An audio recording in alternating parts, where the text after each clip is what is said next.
ایک بار خلیفہ ہارون رشید مکہ مکرمہ آیا تو اپنے وزیر فضل بن ربیع سے کہا کہ کسی عالم دین کو ملنا چاہتا ہوں۔ چنانچہ فضیل بن عیاض رحمۃ اللہ علیہ کے خیمہ پر پہنچے اور اجازت چاہی۔ انہوں نے پوچھا کون ہے؟ وزیر نے کہا امیر المؤمنین تشریف لائے ہیں۔ فضیل رحمۃ اللہ علیہ نے پوچھا مجھ سے امیر المؤمنین کا کیا کام؟ وزیر نے کہا سبحان اللہ، آپ پر امیر المؤمنین کی اطاعت واجب نہیں۔ آپ نے دروازہ تو کھول دیا مگر ساتھ ہی چراغ گل کر دیا اور خود سمٹ کر ایک کونے میں کھڑے ہو گئی۔ خلیفہ اور وزیر دونوں آگے بڑھے اور جب گپ اندھیرے میں خلیفہ کے ہاتھ فضیل بن عیاض کے ہاتھ سے ٹکرائی تو فضیل بن عیاض رحمۃ اللہ علیہ کہنے لگی کیا ہی نرم و گداز ہاتھ ہے، اگر قیامت کے دن عذاب الہی سے محفوظ رہا۔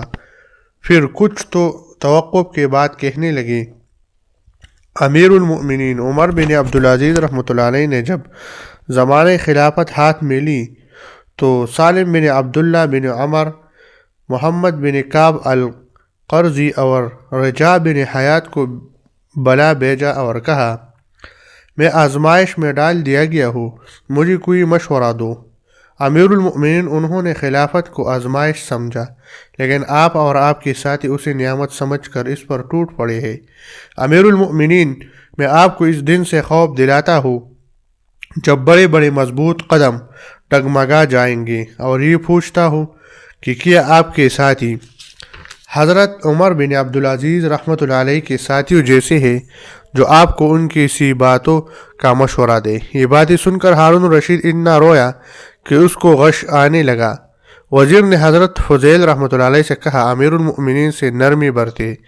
حضرت فضیل رحمۃ اللہ علیہ وزیر سے کہنے لگی تم نے اور تمہارے ساتھیوں نے انہیں مار ڈالا اور اب مجھے نرمی کی تلقین کرتے ہو۔ خلیفہ جب ذرا سنبھلا تو فضیل رحمۃ اللہ علیہ سے کہنے لگا کچھ اور فرمائے۔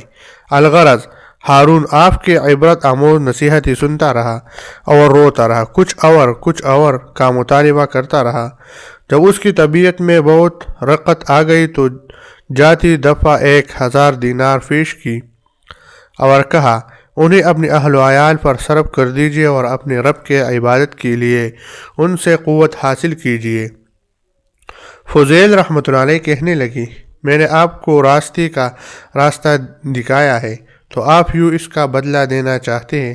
غرض ہارون رشید اور اس کا وزیر دونوں چپکے سے باہر نکل آئے اور خلیفہ نے وزیر سے کہا جب تم سے میں یہ کہوں کہ کسی عالم کے پاس لے چلو تو اسی قسم کے آدمی کے پاس لے جایا کرو۔